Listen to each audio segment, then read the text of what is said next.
तो आइए शुरू करते हैं परीक्षा वाणी की क्लास 3 जो कि है पंचायत राज प्रणाली। तो पंचायती राज प्रणाली जो है उसमें हम सबसे पहले देखेंगे कि भारत में जो पंचायती राज था वो कब से शुरू होती है, उसकी शुरुआत कब से होती है।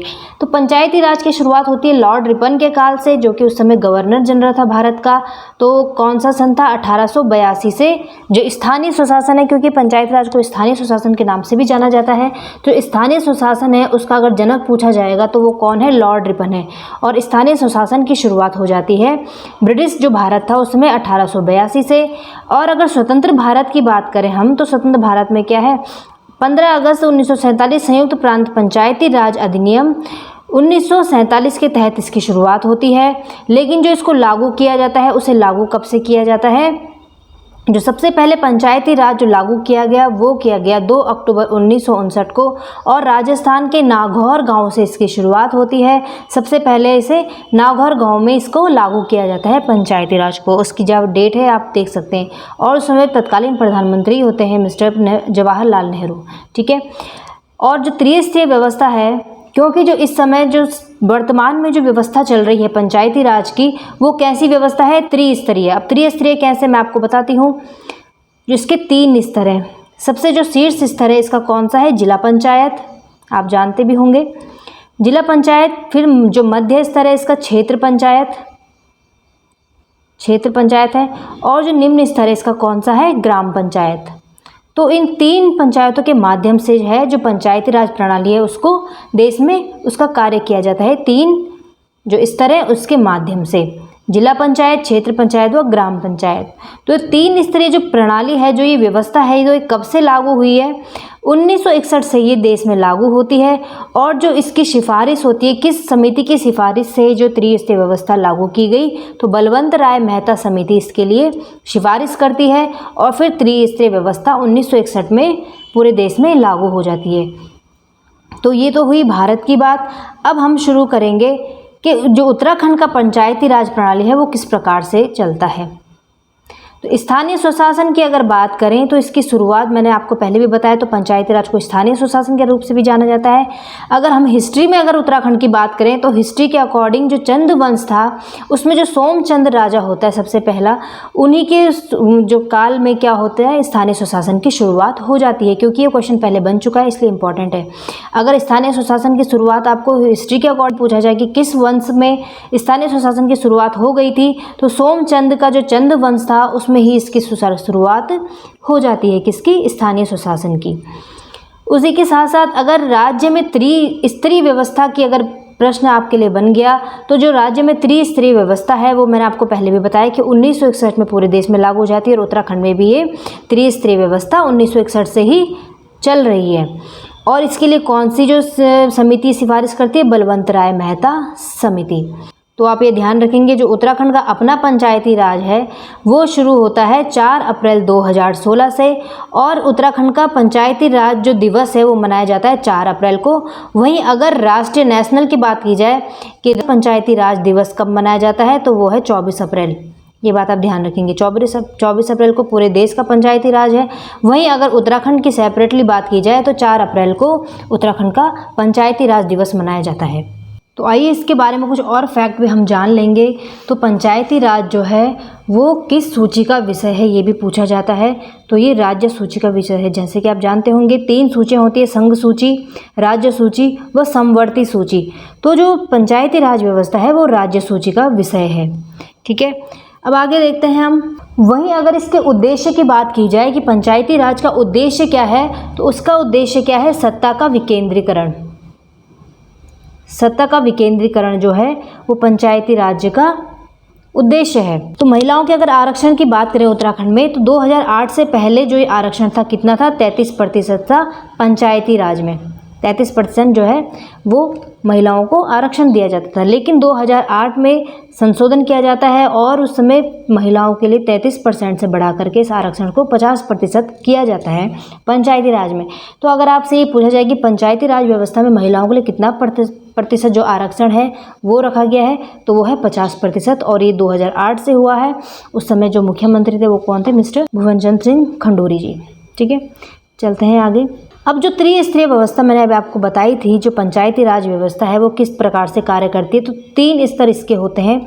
सबसे जो शीर्ष निकाय होता है इसका, वो होता है जिला पंचायत। जिला पंचायत क्या है, सबसे ऊंचा इसको निकाय माना जाता है पंचायती राज व्यवस्था का। तो इसमें देखिए हम, इसमें क्या होता है कि इसमें चुनाव, अगर इसका जो चुनाव होता है वो किसके द्वारा होता है, वयस्क मताधिकार होते हैं और प्रत्यक्ष रीति से होता है। यानी कि जो 18 या 18 से अधिक उम्र की जो जनता होती है उस क्षेत्र की, वो अपना क्या करते हैं, जो जिला पंचायत का सदस्य होता है उसको चुनती हैं। और इनके लिए एक सचिव भी इनकी सहायता के लिए इनको दिया जाता है, जो प्रशासनिक अधिकारी होते हैं। और जो सचिव होते हैं इनको क्या कहा जाता है, CDO, या फिर कहीं भी से DDO भी कहा जाता है। CDO यानी कि चीफ डेवलपमेंट ऑफिसर, वहीं DDO का मतलब है डिस्ट्रिक्ट डेवलपमेंट ऑफिसर। ठीक है, ये इनको क्या है, सहायता के लिए जो सचिव होते हैं, प्रशासनिक अधिकारी, इनको दिए जाते हैं। इनको जो जिला पंचायत सदस्य होते हैं उनको। वहीं क्षेत्र पंचायत की अगर बात करें हम, जो कि द्वितीय मध्य स्तर का है, तो मध्य स्तर का निकाय कौन सा है, वो है क्षेत्र पंचायत। जो इसका चुनाव होता है वो किस प्रकार से होता है, तो इसका चुनाव होता है वयस्क मताधिकार और प्रत्यक्ष रीति। जैसे ऊपर था कि 18 या 18 से अधिक की जो जनता की होगी उम्र की, वो क्या है, उनको चुनेगी अपने क्षेत्र पंचायत के सदस्य को। वहीं अगर उत्तराखंड में इनकी संख्या की बात करें, क्षेत्र पंचायत के सदस्य अधिकतम 40 हो सकते हैं और न्यूनतम 20 हो सकते हैं। 40 से अधिक भी नहीं हो सकते और 20 से कम नहीं हो सकते हैं। वहीं जो इनको प्रशासनिक अधिकारी इनकी सहायता के लिए दिया जाता है वो कौन होते हैं, वो सचिव होते हैं, BDO कहलाते हैं, ब्लॉक डेवलपमेंट ऑफिसर, BDO। ठीक, आगे बढ़ते हैं। अब आते हैं ग्राम पंचायत पर। और जो ग्राम पंचायत है इसका गठन किस प्रकार से होता है, तो गठन के लिए सबसे पहले जो आबादी होती है उस क्षेत्र की या किसी गांव की, वो कितनी होती है। पहाड़ों में अगर बात करें तो 500 की होनी चाहिए संख्या। वहीं मैदानों में 1000 तक की होनी चाहिए, तब जाके किसी एक ग्राम पंचायत का वहाँ पे गठन होगा। सपोज़ अगर एक गांव है उसमें 250 ही क्या है, 250 ही संख्या हो रही है, तो फिर दूसरे गांव को भी उसमें मिला लिया जाएगा और फिर उनकी टोटल जनसंख्या को देखा जाएगा कि कितनी हो रही है। अगर 500 है तो फिर उसमें ग्राम पंचायत का गठन कर दिया जाएगा। यदि 500 नहीं होती है पूरी, फिर एक और ग्राम को जो है गांव को उसमें जोड़ दिया जाएगा, फिर उसको टोटल मिला करके 500 तक जनसंख्या को पूरा करना होता है। इस प्रकार से ग्राम पंचायत का गठन होता है। वहीं अगर एक ही गाँव में 500 तक के या 500 से अधिक जो है जनसंख्या हो गई है, तो फिर वहाँ पर भी ग्राम पंचायत का गठन कर दिया जाता है। वहीं मैदानों की बात करें तो मैदानों में 1000 कम से कम जनसंख्या होनी चाहिए उस क्षेत्र की जहाँ पे कि जो ग्राम पंचायत उसका गठन किया जाना है। वहीं अगर सदस्यों की बात करें तो सदस्य फ्रेंड्स, जो अभी 2016 का पंचायती राज अधिनियम उत्तराखंड का है, उसमें 7 से 15 होनी चाहिए। यहाँ पे 5 दिया है, गलत है, 7 से 15 होनी चाहिए। अब 7 से 15 किस आधार पर है ये, पहले 5 से 15 तक था, लेकिन अब न्यूनतम 7 है और अधिकतम 15। ना तो 7 से कम होनी चाहिए किसी ग्राम पंचायत में सदस्यों की संख्या, और ना ही 15 से अधिक। और 7 अगर होंगे तो उसके लिए भी एक क्या है, सीमांकन किया गया है कि कितने से कितने तक के जो सदस्य हैं उसमें कितने सदस्य होंगे, कितनी जनसंख्या तक। जैसे कि 500 से अगर 1000 तक की जनसंख्या है किसी ग्राम पंचायत की, तो उसमें सदस्यों की संख्या 7 होगी। 7 सदस्य होंगे, एक प्रधान, एक उप प्रधान और 5 उसके अन्य सदस्य होंगे। वहीं अगर 1000 से लेकर के 2000 तक की जो अगर जनसंख्या है ग्राम पंचायत की, तो उसके लिए 9 सदस्यों को क्या है, 9 सदस्यों की वहाँ पे वो करनी पड़ेगी, बनानी पड़ेगी। तो वैसे ही अगर 2000 से लेकर के 3000 तक की अगर वहाँ पे जनसंख्या है तो 11 सदस्यों की टीम बनेगी। वहीं अगर 3000 से 5000 तक है तो 13 सदस्य। वहीं अगर 5000 से 10,000 तक, क्योंकि अधिकतम 10,000 तक हो सकती है ग्राम पंचायत की, तो अगर इससे अधिक है तो फिर 15 जो है सदस्य वहाँ पे ग्राम पंचायत के लिए सिलेक्ट किए जाएंगे। और पॉइंट्स अगर हम ग्राम पंचायत के देखें तो उसमें प्रधान जो बनते हैं उनकी न्यूनतम आयु कितनी हो सकती है, जो प्रधान बनेगा उसकी न्यूनतम आयु 21 वर्ष हो सकती है। और प्रत्येक ग्राम सभा में एक ही ग्राम पंचायत होगी। और जो बैठक होती है इनमें कम से कम 2 साल में 2 बार अवश्य होनी जरूरी होती है इनकी बैठकें। वहीं जो सचिव इनको दिया जाता है, यानी कि जो ग्राम पंचायत में सचिव दिया जाते हैं प्रशासनिक अधिकारी, जिस प्रकार से DDO, CDO, BDO दिए जाते हैं उच्च स्तर के उसमें, तो वहीं ग्राम स्तर में अगर देखा जाए तो उनको सचिव प्राप्त होता है। जो ग्राम पंचायत अधिकारी होते हैं यानी कि BDO, वो उनकी सहायता के लिए उनको प्रदान किए जाते हैं, किसकी, सरकार की तरफ से, है ना। तो उत्तराखंड का जो अपना पंचायती राज अधिनियम है वो मैंने आपको बताया 4 अप्रैल 2016 में जो है लागू हो जाता है। वहीं जिला पंचायत कितने हैं इसमें, 13 जिला पंचायतें हैं। क्षेत्र पंचायत की अगर बात करें तो 95 क्षेत्र पंचायतें हैं। ग्राम पंचायत 7,791 हैं। तहसील 110 है, उप तहसील 18 हैं और न्याय पंचायत इसमें 670 हैं। और पंचायती राज को संवैधानिक दर्जा 73वें संशोधन से मिला है और ये लागू कब से हुआ है, 24 अप्रैल 1993 से। इसी के साथ साथ राज्य की अगर धुरी किसे कहते हैं ये देखा है तो मुख्य सचिव जो होते हैं, मुख्य सचिव क्या होते हैं, प्रशासन की धुरी होते हैं राज्य प्रशासन की। वहीं राजस्व व्यवस्था जो है, राज्य व्यवस्था उत्तराखंड में कब से लागू है तो 1874 से राजस्व व्यवस्था उत्तराखंड में लागू है, जो स्थानीय स्वशासन के नाम से भी इसे जाना जा सकता है। और उस समय कौन थे, तो हेनरी रैमजे उस समय उत्तराखंड के क्या थे, कमिश्नर थे हेनरी रैमजे, ठीक है। तो 1874 से लागू है। वहीं अंग्रेजी शासन के काल में कुमाऊं में कितने परगने थे, 19 पट्टियाँ परगने 19 थे और जो पट्टियाँ थी 125 थी। गढ़वाल में कितने परगने थे, 11 और पट्टियाँ 46 थी। वहीं अगर पंचायती राज की बात करें तो उत्तराखंड पंचायती राज अधिनियम जब 2016 लागू होता है तो उसमें क्या होता है, किस प्रकार से जो पंचायती राज है उसका कार्य किया जाता है। तो उसमें ग्राम पंचायत, क्षेत्र पंचायत तथा जिला पंचायत 3 स्तर पर निम्न 6 समितियां बनाई जाती हैं। कौन कौन सी समितियां, फिर इन्हीं के आधार पर कार्य किया जाता है। तो नियोजन एवं विकास समिति एक समिति होती है, नियोजन एवं विकास समिति। दूसरी होती है निर्माण कार्य समिति। तीसरी होती है शिक्षा समिति। चौथी होती है प्रशासनिक समिति।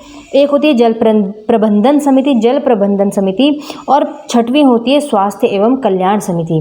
और स्वास्थ्य एवं कल्याण समिति की अगर अध्यक्ष की बात करें तो उसके अध्यक्ष केवल एक महिला ही बनेंगी, ये इसमें दिया गया है, प्रावधान है, ठीक है। तो ये हो गई पंचायती राज की बात। अब हम पंचायती राज से संबंधित जो अनुच्छेद हैं उन आर्टिकल्स को हम यहाँ पे पढ़ेंगे, जिससे कि अब बहुत सारे क्वेश्चंस बन रहे हैं एग्जाम्स में। तो जो इनसे संबंधित ये सारे जो है आर्टिकल्स वो ग्रामीण से संबंधित हैं। नगरीय पंचायत के हम नेक्स्ट वीडियो में देखेंगे। इसमें हम ग्राम जो पंचायत है, ग्रामीण जो पंचायती राज है उससे संबंधित जितने भी आर्टिकल्स हैं उसको हम यहाँ पर देखेंगे, ठीक है। और वो भी ग्राम पंचायत से संबंधित आर्टिकल्स हैं। तो अनुच्छेद 40 में जो ग्राम पंचायत है उसके बारे में लिखा गया है। किसमें, इसकी व्याख्या अनुच्छेद 40 में की गई है और ये राज्य सूची का विषय है, जैसे कि मैंने आपको पहले भी बताया। जो पंचायती राज है वो राज्य सूची का विषय है और जो पंचायत के बारे में है वो किस आर्टिकल में है, आर्टिकल 40 में इसके बारे में है, ठीक है। और संविधान का जो भाग है, संविधान के भाग 9 में इसके बारे में लिखा गया है, ये भी आप ध्यान रखेंगे। और अगर अनुसूची पूछी जाएगी तो अनुसूची 11 जो है उसमें पंचायतों की शक्ति के विषय में दिया गया है। वहीं पंचायतों के विषय यानी कि कितने विषयों पर जो पंचायत है वो कानून बना सकती है, तो 29 विषयों पर जो पंचायत होती है वो कानून बना सकती है। अब हम देखते हैं आर्टिकल्स। तो आर्टिकल अगर हम देखें, जैसे मैंने आपको बताया आर्टिकल 40 पंचायतों से संबंधित है। वहीं अगर इससे पूछा जाए कि जो ग्राम पंचायत है उसमें किस आर्टिकल से किस आर्टिकल तक इसकी जो है व्याख्या की गई है, तो 243 से लेकर के अनुच्छेद 243 से लेकर के 243O तक, ठीक है, क्योंकि इसको आगे डिवाइड किया जाएगा 243 A B C D इस प्रकार से, और O तक क्या है जो ग्राम जो पंचायत है उसके बारे में आर्टिकल्स हैं। अब हम इसको डिटेल में देखेंगे कि किस आर्टिकल में किस चीज़ के बारे में बताया गया है ग्राम सभा की।